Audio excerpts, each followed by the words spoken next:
Thank you so much, everybody, for being here again. And remember, this podcast is explaining from A to Z how you purchase a home. And today we are honored to have Carlos Zambrano from GRC Green River Capital. Thank you, Carlos, for being here. Thank you. Carlos, I have a question for you. Who is Carlos Zambrano? Yeah. Well, thank you very much for asking the question. Again, my name is Carlos Zambrano, and I was born in Peru, and I came here to the States when I was 13 years old, back in the 90s. And I moved when I was in my mid-20s to Florida, Miami, and that's where I started originating mortgages. I learned the old-fashioned way. Then in about, I actually stayed there for 14 years, and I came back to New York in 2019, and I've continued doing mortgages since then. Thank you, Carlos. We really appreciate that you're here. You and Maria that came here today. Thank you, Maria, also Thank for you coming for in. having me. I started doing mortgages back in 2005, and I began doing mortgages for Bank of America. And in 2005 through 2008, those were like the golden years, I would say, for mortgage origination because there were not so many restrictions. Then after 2008, of course, we know there was a real estate crash.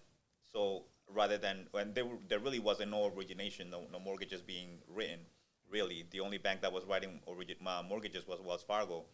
So because of the big decline, I transitioned from doing loan originations to being an asset manager or a portfolio manager. And I was dealing with distressed properties, mortgages that were non-performing, and I did that for about 5 years. After 2015-ish, I got back into originations because that other side of the business was dying down. There wasn't so much need to help people with loan modifications and short sales. So I got back into doing loan modifications. And from 2015, 2016 till now, I've just been originating loans. De verdad, Carlos is like the most important part of this transaction when the first-time home buyer is getting a loan because you need this.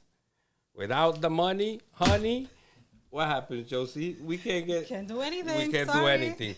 I know that to be a fact because I get some stuff that looks over, that I look at it, I'm like, really, they're sending this and they want me to make a private appointment because there's agents out here, Carlos, and that's what I like about Carlos because Carlos is hands-on.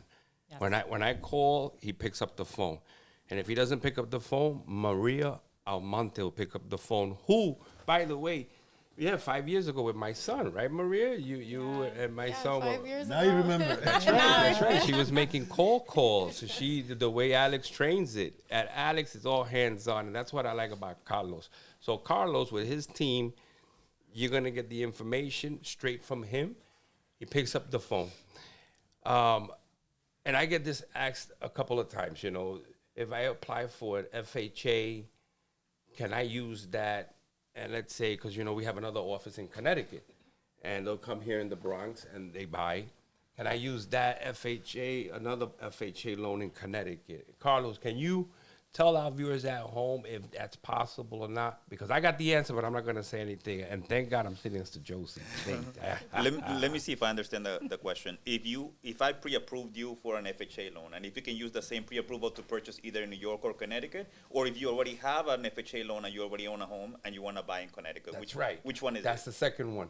The second one. The second one, okay. So the answer, the basic answer is no. There are exceptions, but sometimes it's very difficult to get those exceptions approved. So there is a minimum distance of 100 miles if you want to get a second FHA loan. That's one of the exceptions. Another exception is if your family has grown, right? Like if you had originally purchased with an FHA loan and it was just you, your spouse, and you have one child, but now it's been 3 years, and now you have 2 more kids, and you have your in-laws moving in, and now you need more space. Now, that's also another exception in order to be able to get another FHA loan. I did mention the whole distance. If you're getting relocated, like, for example, I had an FHA loan when I lived in Miami, and when I moved back to New York, I got another FHA loan. Why? Because I was moving, and it more than met the distance requirement. So, yeah, you can get a second FHA loan, but it's not easy. It has to be incredibly obvious that you are meeting those requirements. Well, you came a little light this time. Last time you brought more money for us, but I got dressed. I wore my best. I feel like Mr. Monopoly today. I'm with the man with the money. Thank you for coming. Carlos, where they can find you? Well, I have my social media. My social media is Carlos Zambrano. Carlos is spelled with a K. And that's not, by mistake. It is spelled, it's always been with a K. At every job or anytime I meet somebody new, they always say, oh, Carlos with a K, did you just do that for marketing or business? I'm like, no, I've always had it. And, I guess my dad wanted something different.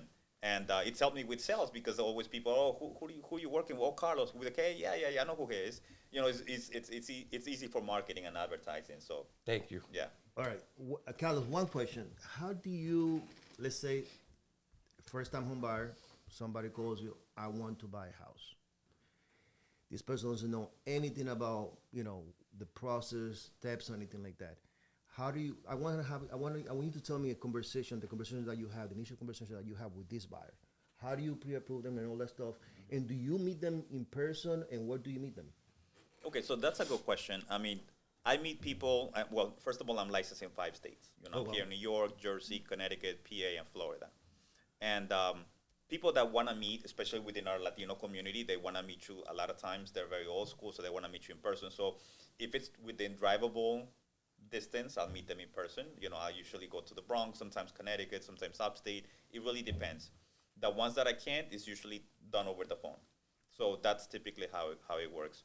And in regards to how does the conversation usually goes, the initial conversation, I, of course, try to build some kind of rapport with the client in the beginning, but I set the right expectations. And I think in whatever kind of business, especially if you're in sales, is setting up that right expectation so they know what's going to happen. So my initial conversation, I usually tell people, listen, this is going to be very much like an interview, almost like a job interview, right? Because almost like the same set of questions is going to resemble. So I ask them about what they do for a living, how much they make, how long they've been at their job. From that, I transition quickly to their credit. If they're familiar with what the credit score is, how much it is, and then I try to hit up the big possible or the most common debt that most people have, such as student loans or car payments. And then the last thing that I ask, which is what we discussed just earlier, is about assets. Do you have enough money for the down payment and the closing cost? And then based on that verbal analysis, and a lot of times I have a notepad and I'm taking notes, I pretty much can tell from just that information, verbal information, tell them, listen, because your credit is like this or because your credit is like that, it looks like we're gonna have to go conventional or we're gonna have to go FHA. And then I start breaking it down. FHA because this, and that because of the information you're giving me. Or conventional because this, and that. So I start breaking it down, and once I get all that information, I said, listen, I'm gonna email you, send me all your paperwork, and the paperwork is gonna tell me whether what we just discussed right now is what it is or it's not. Because you could tell me you're a full-time employee, or that your wife is a full-time employee, but then I'm looking at your pay stubs, and I see that one pay stub says you work 38 hours 1 week. The other pay stub says 17, and the other one says this, and this. So that's variable income. So I usually tell people, listen, this is what you told me, but this is what I see. So I tell people, I work my best with what you give me. If you tell me you are this, in paper, it better be what you're telling me. If you tell me I have 25,000 in the bank or 45,000 in the bank or whatever, I better see that somewhere, right? Or at least let me know where the money's coming from. Same thing with when I pull your credit, you said, oh no, my credit card, my 750, but then I pull it, you're at 635, And then when you tell me, oh, I only have one car loan, but then I see, you have collections or you have whatever. So everything from the conversation, it has to be validated through paperwork, And a lot of times things match what they tell me, and sometimes it doesn't match what the client is telling me. Thank you again, Carlos. You're welcome. So besides the down payment and the credit score and the closing costs, right? A lot of mortgage companies, they also have a debt to income ratio. Mm-hmm. Can you explain that in more depth? Because a lot of buyers don't understand how that works. And what do you look at when you calculate the debt to income ratio? Well, that in itself, it's like an art. I don't want to say it's complicated, but even within the industry, there's a saying that you give a file or income documents to one underwriter from one bank or to 5 different underwriters, and each one of them may calculate income differently. Oh, I see. So calculating income in itself, it takes a long time to learn because there's different type of income. You can be self-employed, you can have a 1099 like a realtor, right, or an independent contractor. You can have a S corp, you can have K1s. W-2s. There's just a whole bunch of different sets of income, and income gets calculated in different ways. If you're full-time, if you're part-time, if you're seasonal, if you got variable income. I mean, there's just a whole bunch of different things, you know? So, but determining the income, the monthly income, is what's going to help you determine your budget. Right. So what we look is, like, I'll give you a good example. Let's say you're making $10,000 a month, right? Gross income, by the way, if you're a W-2 employee. So if you're making $10,000 a month, if you go in FHA, which has 2 debt-to-income ratios, the, FHA says that no more than 46.99% of your income can be applied towards a mortgage payment. But the second debt-to-income ratio for FHA, which goes up to 56.99, it's a combination of the mortgage payments plus anything else, like car payments, student loans, and so forth, that gets added. Whatever that addition, again, so what you make per month, gives you the second debt-to-income ratio for FHA. So it really depends, you know, on the loan program. If we're going FHA, or we're going conventional, or we're going VA, or whatever loan program we're working with. Excellent. With conventional, it's a little bit different because there's a max debt-to-income ratio. There's only one. There's no back end. So let's say you're making, again, $10,000 a month. And the max debt-to-income ratio, generally, there's exceptions to what I'm telling you, it's about 46%. That means that your projected mortgage payments plus all your debt cannot be more than 46%. Okay. Meaning it's going to limit your budget. Right. Right? What if you go FHA, and that's what you normally see pre-approvals for FHAs for a bigger or a larger amount than conventional, because if you're somebody that has a lot of personal debt, then that's going to limit your budget if you're going conventional. If you go on FHA, it allows you to have more debt. It goes up to almost 57% pretty much, and that's why that's what debt-to-income ratio is. It's just determining the combined income or the income or combined income if you have multiple applicants, Right. and how much individually each one of your applicants, how much in debt they already are. Interesting. I know Thank you. it's a little Yeah. complicated, but That was a lot of information. It was, right? It was a great question, and that's what I like the fact that the person is answering the questions, Yes. because I come across this all the time. They come with a piece of paper. Oh my God, they got it from the computer. Boom. Right. And they approve, not approve, pre-qualify and Yes. this and that, and that's important. And Carlos will explain, like when my father used to get a loan, he used to go to the bank, and and if it was tight, he would get dressed up like I'm dressed up today, because I knew I was Yeah. going to meet the bank. You look great. And it was different in the 70s. They could make that call, but today a lot of the mortgage paper goes to the secondary market. Isn't that correct, Carlos? what do you mean by It what paper? does, like, you can't make those. The underwriter doesn't sit at the bank like in the 60s and 70s. Oh, He it's can make these centralized. calls. Right. It's centralized, yes. So when these on the internet, you can't explain to the people what's different from using you and a local bank, because I get that. They say, I'm going to go to my local bank. And on top of that, you see online on the internet, they get a pre-approval. Josie, I can get 5 pre-approvals right now to buy something any way I want. Okay. So what's the difference when they say, I want to go to my local bank? Well, it's a very good question. The business, how a business is structured for a bank, and I started doing mortgages for a bank.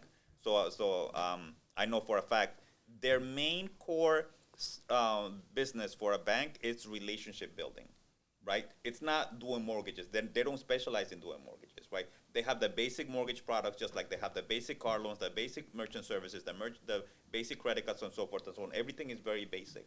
So, for example, I work for Bank of America, and they will have like the most basic products, but at the same time, when it comes to mortgages, they have what's called an overlay. And I don't know if you guys have heard what an overlay is. No? No. No. No? Okay. Okay, so an overlay, it's going above the minimum rule that it's given. For example, if FHA says that the minimum FICO score to get an FHA loan is a 580 FICO score, Bank of America, Chase, or whomever can usually say that's fine, but me, to protect my interest and my money, I'm going to require a 620 FICO score. Right? That's called an overlay, an additional rule. Same thing with debt-to-income ratio. You can go to your local credit union, and because they want to play it safe, they'll say, you know what, we understand that FHA allows you to be at a 56.99 debt-to-income ratio, but we're going to limit you at 50%. And I know of free credit unions that will limit you. That's why sometimes people come to me with a credit union pre-approval, let's say for 620, and I can get them to 700 a lot of times, because I can go to the full maximum that's allowed by the rule. So banks are okay. I'm not saying they're not good. They're not any good, but they serve their purpose. But if you want somebody that specializes in mortgages and does mortgages all day long, every single day, and I've been in the business for 20 years, then I would say definitely work with me, just based on experience and the products that I have too. You can't go, for example, to a bank and just say, I want this loan product. And they'll say, well, we don't have those products. And so a lot of times they don't even know that those products exist. I agree, work with you, because a lot of people think that real estate, if we refer somebody, I usually refer three people that I know can get the job done, and Carlos is one of them. He's an expert. He's the best. Thank you. But people think that we're going to cut deals, that we're going to lose our licenses, for $1,000 or something. So I do always refer, and on hand, a person that picks up the phone like you, that you got a proven track record, especially in the Bronx, because nothing in the Bronx is cut and dry at all. So thank you for coming and sharing this valuable information. Anytime. Thank you. Carlos, thank you so much, man. You are giving us so much information.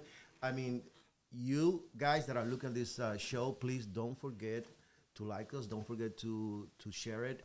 And if you have any questions, please just ask us. Somebody's going to answer your question. One of the team members over here is going to be here to answer any of your questions. But we have more questions for Carlos because he's the expert.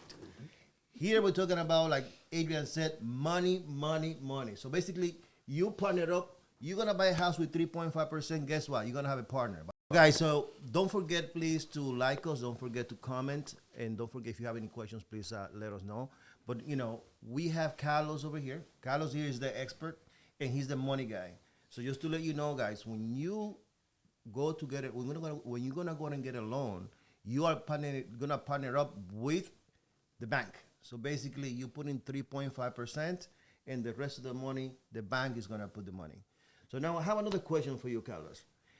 Usually people go online, and because, sometimes they feel comfortable at home, and they don't want to go and talk to somebody, and they go online to apply for a loan, and they get a pre-qualification letter. Mm-hmm. What is the difference between a pre-qualification letter and a pre-approval letter? Can you please let us know about that? That's a good question. Well, first of all, a pre-approval, and that's all that I give out. That's all that I provide. It's a pre-approval, and a pre-approval, if you ever look at a pre-approval, it says that I, the loan officer, I'm certifying that I verified income, credit, and assets that meet the minimum requirements for the loan program.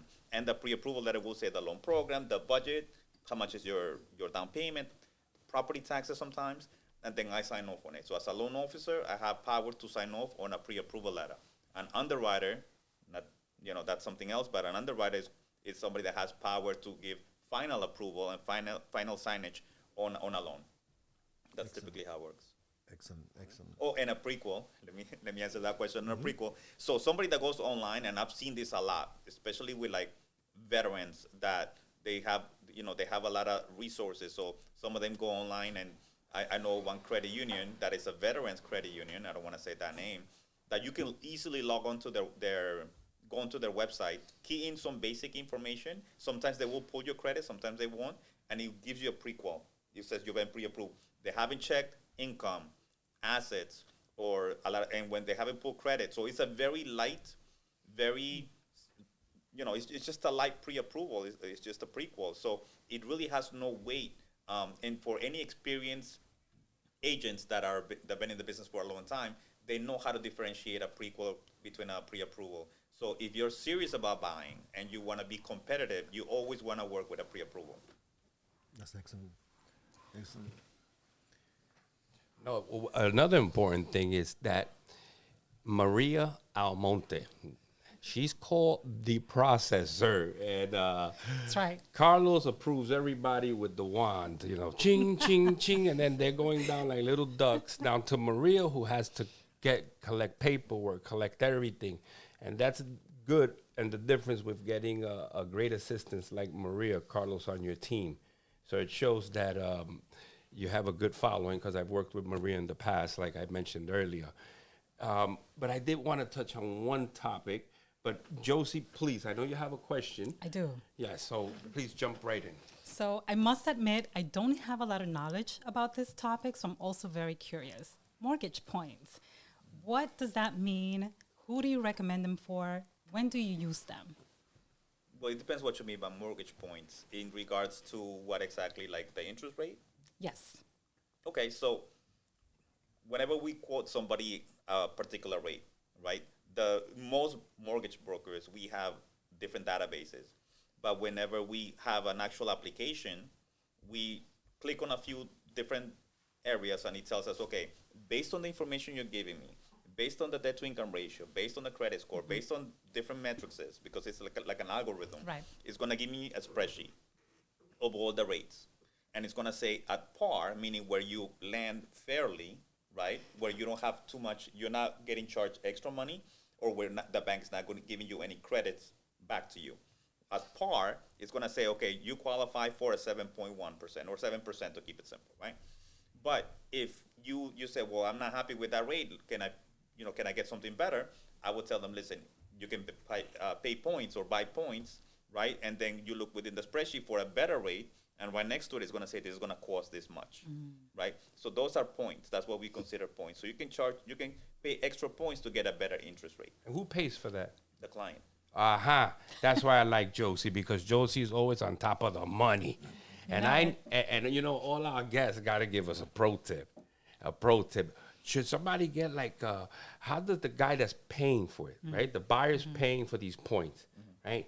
They ask me, Adrian, how much am I paying? They'll call me after they speak to you, right? They don't know how much they got to show up. Is there like a loan estimator or a document? I hear sometimes there's something that he's going to tell us, the pro tip of what they can find in line. What's the line? Where the charges are line. You mean the loan estimate? A loan estimate, and what line to look on the loan estimate is good. Well, it's broken down by section, right? There's a section for fees that come across with the loan estimate. Everything's broken down and give you an estimate. But the loan estimate is good to have. Right, the loan estimate, there's the top section. It's going to tell you bank charges and fees. If there's any origination points, There you go. it's going to say if there's any underwriting fees or processing fees. And that's very important because you deal with a lot of seasoned investors, not just first-time home buyers. All types. Yeah, and these guys are like doing flips, right? Yep. Every month they do. Every month. We're at the auction. We see it happening, and they like that. What's it called again? The loan estimate. Very good. Very good. One more question, Carlos. I know I really want to say thank you again for coming in and spending, your time, taking time. I know you're a very busy guy, and you took time to come here. But I have one more question to ask you. Right now, I hear a lot of people, a lot of agents talking about lenders credit. Okay, lenders credit right now, since we got to put the commission for the buyers, agent compensation. Can you explain a little bit on that, on lenders credit? How does that work? Well, lenders credit, it's something a little too broad, I believe, because some banks, you may qualify for what's called some type of grant or assistance, right? Okay. Like it's based on income, location, and so forth, and where you may be able to be given some kind of grant to cover some of your costs, right? To offset your costs. That's one way. Another way, which is not the way that I usually recommend, but another way to get a lender credit is by increasing the interest rate. Okay. You increase the interest rate, right? Instead of you getting a lower interest rate and you paying for it, the bank saying, I'm going to increase your interest rate, and this increase of interest rate is actually the bank giving you back a specific amount. So the higher you go, the bigger the credit. But you can't go too high because then you're going to be breaking certain rules within banking. So you can't charge the client like 10% on an interest rate so you can get back $20,000. There is usually a set rule that you just can't go over. Understand. One more thing, Carlos, can you please repeat again your social media where we can find you and things like that? Okay, so like I said, on Facebook, just my full name, Carlos with a K, Zambrano with a Z. On Instagram, I'm under Carlito_home_loans. So Carlito Home Loans, all of them separated by an underscore. And that's it. I just have Facebook and Instagram. Thank you so much, Maria. Thank you so much for being here too. Thank you for having taking me. time. Thank you so much, everybody, for being here. Thank you for liking the show, the podcast that we have, and for all of those of you that are being, liking and asking questions. You're gonna find Carlos' information right on the bottom of the podcast, and We'll see you soon. Para aquellos que no hablan inglés, que no dominan el lenguaje, le queremos decir que este contenido también lo tendremos en español. Pueden buscar alrededor de YouTube en nuestro canal y lo van a tener también en español. Y gracias nuevamente por estar con nosotros.